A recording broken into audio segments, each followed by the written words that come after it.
பெரியவர்களே, தாய்மார்களே, வரலாற்று சிறப்பு மிக்க நம்முடைய சேலம் மாநகரத்தில் நின்று கொண்டிருக்கின்றோம்.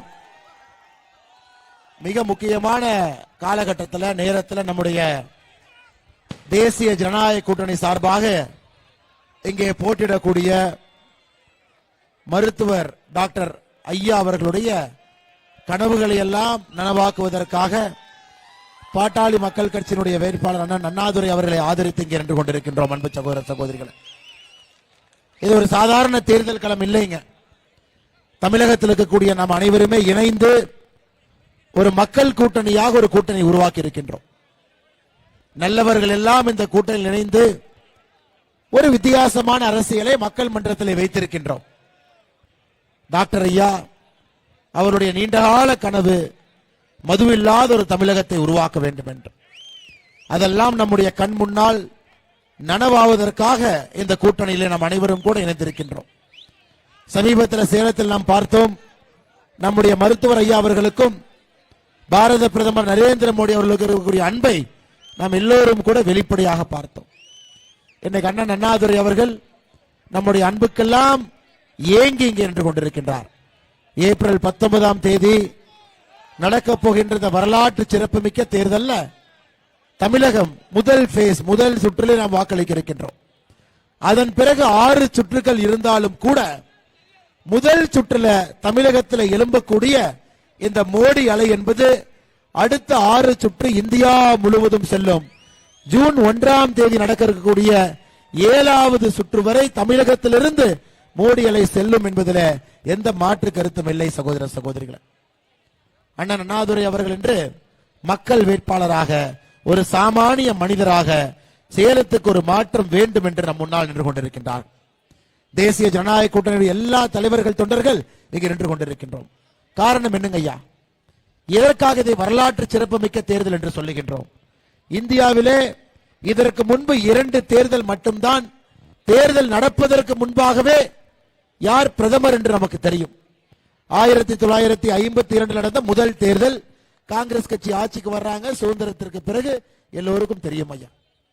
அதன் பிறகு எமர்ஜென்சிக்கு பிறகு நடந்த தேர்தல்ல காங்கிரஸ் வேண்டாம், ஜனதா கட்சி வேண்டும். 2 தேர்தல் மட்டும்தான். தேர்தல் நடப்பதற்கு முன்பாக யார் வருவார்கள் என்று தெரிந்து நாம் வாக்களித்தோம். அதுபோன்ற இந்த வரலாற்று சிறப்புமிக்க தேர்தலில் நம் அனைவருக்கும் தெரியும், பாரத பிரதமர் நரேந்திர மோடி அவர்கள் தான் 3வது முறையாக ஆட்சி கட்டளை அமரப் போகின்றார்கள் என்று தெரிந்து நடக்கக்கூடிய தேர்தல். அதனால் நமக்கு எந்த விதமான ஒரு ஐயப்பாடு இல்லைங்க. மோடி அவர்கள் தான் வரப்போறாங்க. சாதாரணமா வரலைங்க, மிக மிக வலிமையாக வரப்போகின்றார்கள். 2014 283 பாராளுமன்ற உறுப்பினர், 2019 303 பாராளுமன்ற உறுப்பினர், 2024 நமக்கு தெரியும் 400 பாராளுமன்ற உறுப்பினர்களை தாண்டி மோடி அவர்கள் ஆட்சி கட்டளை அமரப் போகின்றார் என்பதை முழுமையாக தெரிந்திருக்கின்றனர். எதற்காக மோடி வேண்டும்? எல்லோரும் கேட்கிறோம். மோடி அவர்கள் 3வது முறையாக வர வேண்டும், 400 பாராளுமன்ற உறுப்பினர்களை தாண்டி வர வேண்டும் என்று நாம் எல்லோரும் கூட இங்கே குழும்பி இருக்கின்றோம். இன்னைக்கு ஒரே ஒரு கேள்விங்க ஐயா, மோடி அவர்கள் எதற்காக வர வேண்டும்? 10 ஆண்டுகளாக பாரத பிரதமர் நரேந்திர மோடி அவருடைய சாதனை என்ன? எதற்காக கட்சியெல்லாம் தாண்டி எல்லாவற்றையும் தாண்டி மோடி அவர்களுக்காக இந்த முறை வாக்களிக்க வேண்டும்? ஐயா, ஒரு 10 விஷயங்களை மட்டும் உங்கள் முன்னால் சொல்வதற்கு நான் கடமைப்பட்டிருக்கின்றேன். முதல் விஷயம் பொருளாதாரம். 10 ஆண்டுகள்ல நம்முடைய நாட்டினுடைய பொருளாதாரத்தை நீங்க பாருங்க. 2014 இந்தியா உலகத்தினுடைய 11வது பெரிய பொருளாதார நாடாக இருந்தோம். எனக்கு 10 ஆண்டுகள் கழித்து 2024 உலகத்தினுடைய 5வது பெரிய பொருளாதார நாடாக இருக்கின்றோம். வளர்ச்சி இல்லைங்களா? 6 படிக்கட்டுகள் வளர்ந்திருக்கின்றோம். 11லிருந்து 5. தனிநபருடைய வருமானம் கிட்டத்தட்ட இரட்டிப்பாக இருக்கிறது. வறுமை கோட்டுக்கு கீழே யார் இருக்கிறாங்களோ கோடிக்கணக்கான மக்களை வறுமை கோட்டுக்கு மேலே கொண்டு வந்திருக்கின்றோம். உலக நாடுகள்ல அதிகமாக பொருளாதார வளர்ச்சி இருக்கக்கூடிய முதல் நாடாக இன்னைக்கு நம்முடைய நாடு இருக்கு. 8% வளர்ந்து கொண்டிருக்கின்றோம். மோடி அவர்கள் திரும்ப வரும் பொழுது பொருளாதார வளர்ச்சி என்பது இன்னும் அதிகமாக இருக்குமோ தவிர குறையாது. சேலம் தொழில் நகரங்க, பொருளாதாரத்தை நம்பி இருக்கக்கூடிய நகரம், எல்லா தொழில் செய்யக்கூடிய மக்கள் இருக்கக்கூடிய நகரம். காலம் காலமாக பொருளாதாரத்தை நம்பி சேலம் மாநகரமே இருக்குங்க. நமக்கு தெரியும் பொருளாதாரம் வேண்டும் என்றால் வலிமையான ஒரு மனிதர் வந்தால் மட்டும்தான் பொருளாதாரம் இருக்கும். எனக்கு இந்தி கூட்டணியை பாருங்க, என்ன பொருளாதார வளர்ச்சி அவர்களால் கொடுக்க முடியும்? பிரதம மந்திரி யார் என்றே தெரியாது. ஒரு சாதாரண ஒரு பஞ்சாயத்து தலைவர் தேர்தலுக்கு வாக்களித்தாலும் கூட, அண்ணா யாருன்னே பஞ்சாயத்து தலைவர் எலெக்ஷன் நிக்கிறது, அவர் பேர் என்ன, என்ன ஊருன்னு, எதுக்குன்னே ஓட்டு போடணும்?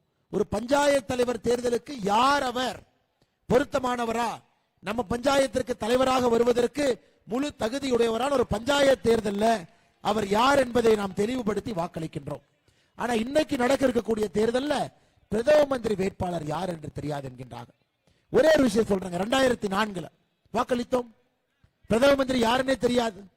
10 நாள் கழிச்சு மன்மோகன் சிங் அவங்களை கூட்டிட்டு வந்து இவர் தான் பிரதம மந்திரி. நாம என்ன சொன்னோம், ஐயா நாம இவருக்கு ஓட்டு போடல, இந்த பிரதம மந்திரி ஓட்டு போடல, நீங்க யார முடிவு பண்றக்க?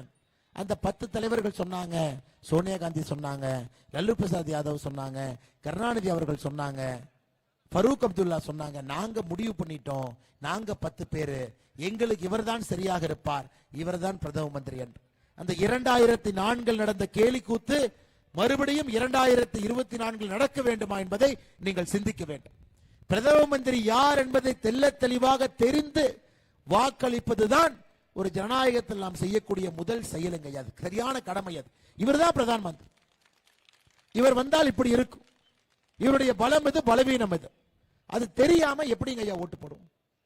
ஒரு பிரதம மந்திரி தான் ஒரு நாட்டை வழிநடத்தக்கூடிய தலைவர். அடுத்த 5 ஆண்டுகள் இந்த நாடு எந்த பாதையிலே செல்ல வேண்டும் என்று தீர்மானிக்கக்கூடிய முழு சக்தி படைத்தவர். ஆனா இந்திய கூட்டணியுடைய முதல் பிரச்சனையே யார் பிரதம மந்திரி வேட்பாளர் என்பதை இன்னும் அவர்களுக்குள்ள முடிவு செய்யவில்லை. காரணம், ஒரு நண்டு இன்னொரு நண்டை இழுப்பது போல எந்த நண்டும் மேலே வரப்போது இல்லைங்க ஐயா. பொருளாதாரம் வளர வேண்டும் என்றால் நிலையான ஆட்சி வேண்டும் என்பதை முழுமையாக நாம் உணர்ந்து கொள்ள வேண்டும். இரண்டாவதுங்க ஐயா, எதற்காக மோடி அவர்கள் வரணும்? ஐயா நம்முடைய ஆட்சியில தான் முதலாக அரசு சாதாரண மனிதனை நோக்கி வந்திருக்கு. 2014 முன்பு யாராச்சும் வந்து நம்ம கேட்டாங்களா, அண்ணே வீடு இருக்கா, அண்ணே கான்கிரீட் வீடு இருக்கா, வீடு கட்டி தரட்டுமான்னு? மோடி அவர்கள் தான் முதலாக கேட்டார்கள். வீடு இல்லாதவர்களுக்கு மோடி வீடு, எல்பிஜி சிலிண்டர் இல்லாதவங்களுக்கு எல்பிஜி சிலிண்டர், குடிதண்ணீர் பைப் மூலமா வரலீங்களா, குடிதண்ணீர் பைப் மூலமா வரும். சாலையோரத்துல வியாபாரம் பண்றீங்க, பஜ்ஜி கடை போட்டிருக்கீங்க, சாலையோரத்துல ஒரு கடை போட்டிருக்கிறீங்க, வியாபாரம் செய்றீங்க, வங்கியில கடன் கிடைக்கலையா, சுபநிதி திட்டம். சிறு குறு தொழில் செய்றீங்க, பெரிய வங்கியில் உங்களுக்கு கடன் கொடுக்க மாட்டாங்க, முத்ரா திட்டம். விஸ்வகர்மாக்களாக 5 சமுதாயமும் 13 வேறு சமுதாயம் இணைத்து 18 சமுதாயத்திற்கு 18,000 கோடி ரூபாய் மதிப்புல விஸ்வகர்மா யோஜனா. யோசிச்சு பாருங்க ஐயா, முதலாக இந்த 10 ஆண்டுகளில் தான் ஒரு அரசு சாமானிய மனிதனை தேடி வந்திருக்கிறது. இந்தியாவுடைய அரசியல சாமானிய மனிதன் தான் அரசை நோக்கி தேடி போவோம். இது இன்னும் நடக்கும். அடுத்த 5 ஆண்டுகள் இன்னும் சாமானிய மனிதர்களை தேடி நம்முடைய அரசு வந்துகிட்டே இருக்குங்க ஐயா. மூன்றாவது ஐயா, நம்முடைய அமைச்சரவையில 76 பேர் இருக்காங்க ஐயா, 76 பேர். மோடி அவர்களோடு சேர்ந்து 76 அமைச்சர்கள். 76 அமைச்சர்கள் இருக்கா, நீங்க பாருங்க யார் அவங்கன்னு பாருங்க. எந்த குடும்பத்தில் பிறந்தாங்க, எதற்காக அரசியலுக்கு வந்தாங்க, அவங்க பின்புலம் என்ன, அப்பா பேரை வச்சு வந்திருக்காங்களா, உண்மையான அரசியல் தெரியுமா? 76 அமைச்சர்கள்ல 11 அமைச்சர்கள் பெண்கள், 12 அமைச்சர்கள் பட்டியலின சகோதர சகோதரிகள், 27 அமைச்சர்கள் பிற்படுத்தப்பட்ட வகுப்பு. இந்திய அரசியல்ல இது போன்ற ஒரு அமைச்சரவை இதுவரை நாம் பார்த்தது கிடையாதுங்க, பார்த்தது கிடையாது. 11 பெண்கள், 12 அமைச்சர்கள் பட்டியலின சகோதர சகோதரிகள், 27 அமைச்சர்கள் பிற்படுத்தப்பட்ட வகுப்பு. உண்மையான சமூக நீதி என்பது அரசியல் அதிகாரம் கொடுத்தால் மட்டும்தாங்க உண்மையான சமூக நீதி. அரசியல் அதிகாரம் கொடுக்காம என்னங்க சமூக நீதி? இந்தியாவுடைய குடியரசுத் தலைவராக இருக்கக்கூடிய அம்மா திரௌபதி முர்மு அவர்கள் பழங்குடி இனத்திலிருந்து வந்திருக்கக்கூடிய முதல் பெண்மணி. சமூக நீதி இல்லைங்களா? தமிழ்நாட்டினுடைய அமைச்சரவை பாருங்க, 35 அமைச்சர்கள், பெண்கள் 2 பேர், அதிலும் கீதா ஜீவன் அவர்கள் அரசியல் கோட்டா. பட்டியலின சகோதர சகோதரிகள் 2 பேர். 35 அமைச்சர்ல 2 பேர்த்த வச்சுக்கிட்டு சமூக நீதியை பத்தி வாய்களையே நம்மிடம் பேசிக் கொண்டிருக்கின்றார்கள். ஒரு சமூக நீதிக்கு இலக்கணமாக ஒரு ஆட்சி இருக்கு, சமூக நீதிக்கு இலக்கணமாக ஒரு தலைவர் இருக்கின்றார்கள் என்றால் அது பாரத பிரதமர் நரேந்திர மோடி அவர்கள் மட்டும்தான் சமூக நீதிக்கு இலக்கணமாக நின்று கொண்டிருக்கின்றார்கள். அன்பு சகோதர சகோதரிகள், 4வது இந்தியாவுடைய இறையாண்மை. ஐயா, நாம் இந்த நாட்டை முழுமையா பார்க்கிறோம். நீங்க சேலத்தில் இருங்க, நீங்க அம்மாப்பேட்டையில் இருங்க, சாதாரணமா நாம் இருப்போம், சாதாரண குடும்பத்தில் இருப்போம். ஆனால் நாம் மறந்துவிடக் கூடாது, இந்தியா என்பது நம்முடைய முகவரி, பாரதம் என்பது நம்முடைய முகவரிங்க ஐயா. இந்த நாட்டிலே எந்த இடத்திலே பிரச்சனை நடந்தாலும் கூட அது ஒரு இந்தியனையும் கூட பாதிக்கும். இதுக்கு முன்னாடி எப்படிங்க ஐயா இருந்துச்சு? எப்படி வச்சிருந்தாங்க நாட்டை? கடந்த 10 ஆண்டுகளாக காங்கிரஸ் ஆட்சியில் இருந்த 2004 14 வரை எப்பொழுது எங்கே குண்டு வெடிக்கும் என்று யாருக்கும் தெரியாது.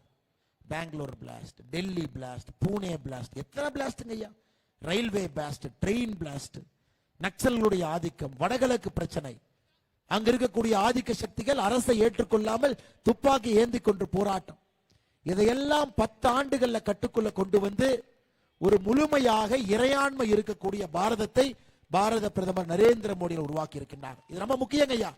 ஒரு அரசனுடைய முக்கிய வேலை நாட்டினுடைய எல்லை பகுதியை பாதுகாப்பது, செய்திருக்கின்றோம். சமீபத்தில் நீங்க பார்த்திருப்பீங்க, 1974 கச்சத்தீவை தாரவாத்தாங்க. 50 ஆண்டுகளாக திமுக என்ன போய் சொல்லிச்சுங்க ஐயா? எங்களை கேட்காம கொடுத்துட்டாங்க, தம்மோ தும்மன் குதிச்சாங்க. பாராளுமன்றத்தில் திமுக உறுப்பினர் செலியன் அவர்கள் 1974 சொல்றார், இது வெக்கக்கேடு, எங்க தலைவர் கருணாநிதி அவங்களை கேட்கவே இல்லை, தமிழ்நாட்டு மக்களுக்கு துரோகம் பண்ணிட்டீங்க, கச்சத்தீவை தாரை வார்த்துட்டீங்க அப்படின்னு திமுக வெளிநடப்பு செய்த காமெடி எல்லாம் 1974 பார்த்து. சமீபத்தில் உங்களுக்கு என்ன நடந்தது என்கின்ற அந்த குறிப்பை வெளியிட்டோம்.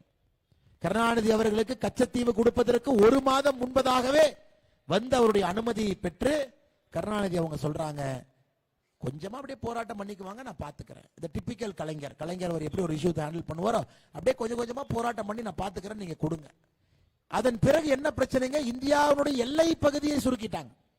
கச்சத்தீவு போன பிறகு இந்தியாவுடைய எல்லை பகுதியை சுருக்கி இன்னைக்கு நம்முடைய மீனவ சொந்தங்களுக்கு தினம் தினம் பிரச்சனை. அதனால் சகோதரர் நாம் புரிந்து கொள்ள வேண்டும், இந்தி கூட்டணி என்பது இந்தியாவினுடைய இறையாண்மையை காப்பாற்றக்கூடிய சக்தியும் தெம்பும் அவர்களுக்கு கிடையாது. ஒரு இந்தியனாக நமக்கு அடையாளம் இருக்கும் பொழுது இந்தி கூட்டணி இந்தியாவுடைய இறையாண்மையை எப்பொழுதும் காப்பாற்றியது கிடையாது. அதை நம்ம நல்லா புரிஞ்சுக்கணும் ஐயா. மிக மிக முக்கியம், அது மிக மிக முக்கியம். ஒரு நாடு டெல்லியிலே ஆட்சியிலே அமரக்கூடிய அரசனுடைய முதல் வேலை இந்தியாவுடைய இறையாண்மையை காப்பாற்றுவதுதான் அந்த அரசனுடைய முதல் வேலை. அது திமுகவோ, ஃபரூக் அப்துல்லாவோ, லல்லு பிரசாத் யாதவ் அவர்களோ, மம்தா பானர்ஜி அவர்களோ இந்தியாவையே கூறு போட்டு விட்டு விடுவார்கள். இதுக்கு முன்னாடி பார்த்திருக்கும். 5வதுங்க ஐயா, மிக முக்கியமானது ஐயா, நம்முடைய நாட்டை பொறுத்தவரை அடுத்த 5 ஆண்டுகள் என்பது இது சாதாரணமான 5 ஆண்டுகள் இல்லைங்க. உலக நாடுகளுடைய வரிசையில் இந்தியா வந்துருச்சுங்க ஐயா. இன்னும் 3 ஆண்டுகள்ல உலகத்தினுடைய 3வது பெரிய பொருளாதார நாடாக மாறப் போகின்றோம். நம்முடைய ஆட்சியை பொறுத்தவரை வளர்ச்சி வளர்ச்சி வளர்ச்சி மட்டும்தான், வேற எதுலையுமே காம்ப்ரமைஸே கிடையாது. அடுத்த 5 ஆண்டுகள் வரக்கூடிய ஆட்சி என்பது அடுத்த 25 ஆண்டுகளுக்கான அடித்தளம். இது 2014 காங்கிரஸ் கடைசி பட்ஜெட்ல உள்கட்டமைப்புக்கு அவர்கள் செலவு செய்தது 1,17,000 கோடி. 1,17,000 கோடிங்க ஐயா உள்கட்டமைப்பு. ஒரு உள்கட்டமைப்பு இருந்தா தாங்க ஐயா நாடு வளரும். தாய்மார்களே நீங்க இருக்கிறீங்க, ரோடு போடணும், துறைமுகம் கட்டணும், ஏர்போர்ட் கட்டணும், பெரிய பெரிய சாலைகள் போடணும், போட்டா தான் நாடு வளரும். உள்கட்டமைப்புக்கு பணம் கொடுக்கணும். 2014 காங்கிரஸ் கடைசி ஆட்சி கடைசி பட்ஜெட்ல 1,17,000 கோடி. நாம் 2024 பிப்ரவரி பட்ஜெட்ல 11 லட்சம் கோடி உள்கட்டமைப்பு கொடுத்திருக்கின்றோம். நல்லா புரிஞ்சுக்க, வருங்கால இந்தியாவை உருவாக்க வேண்டும் என்றால் இன்று உள்கட்டமைப்புக்கு பணம் செலவிட வேண்டும். ட்ரெயின் வேணுங்க ஐயா, விமான நிலையம் வேணும், பெரிய பெரிய துறைமுகங்கள் வேணும், நல்ல சாலைகள் வேண்டும். 11 லட்சம் கோடி நம்முடைய கடைசி 2024 பிப்ரவரி பட்ஜெட்ல போட்டிருக்கோம். உள்கட்டமைப்பை மேம்படுத்தக்கூடிய தமிழ்நாடு எடுத்துங்க. திமுக வந்த பிறகு 33 மாசத்துல எத்தனை பள்ளிக்கூடம் கட்டியிருக்கிறாங்க ஐயா, எத்தனை ரோடு போட்டிருக்காங்க. நகரத்துக்குள்ள குண்டு குழியுமா இருக்கும். நகரத்துக்குள்ள 100 மீட்டர் சேலம் நகரத்துக்குள்ள ஒரு குண்டு குழியும் இல்லாம ஒரு ரோட நீங்க காட்டுங்க ஐயா, அரசியல் விட்டே போயிடும். சேலத்துல எங்க வேணாலும் போலாம், போட மாட்டாங்க. இதுல போய் ரோட்டை போட்டு மக்கள் ஓட்டா போட போறாங்க, வேற ஏதாச்சும் பணத்தை கொடுத்தா ஓட்ட போடுவாங்க. இப்படிதாங்க ஐயா திமுக. எப்படி நகரம் உருவாகும்? எப்படி உள்கட்டமைப்புக்கு நீங்க பணம் கொடுக்கலனா எப்படிங்க ஐயா அந்த நாடு வளரும்? அதனால் தான் புரிந்து கொள்ள வேண்டும், கடைசி பட்ஜெட்ல மோடி ஐயாவும் 10 லட்சம் கோடி இலவசத்தை அள்ளி தெளிச்சிருக்கலாம், இலவசமா சொல்லி இருக்கலாம். ஆனால் உள்கட்டமைப்புக்காக 11 லட்சம் கோடியை ஒதுக்கி இருக்கின்றார். நல்லா புரிஞ்சுக்கணும். இதை செய்தால் மட்டும்தான் இந்த நாடு வளரும் என்பதை நம்முடைய அன்பு சகோதர சகோதரிகள், பெரியோர்கள், தாய்மார்கள் உணர்ந்து கொள்ள வேண்டும். நாம் ஆட்சியில் இருப்பது இந்தியாவை கட்டமைப்ப, இந்தியாவை உருவாக்க, அடுத்த தலைமுறை இந்த நாட்டை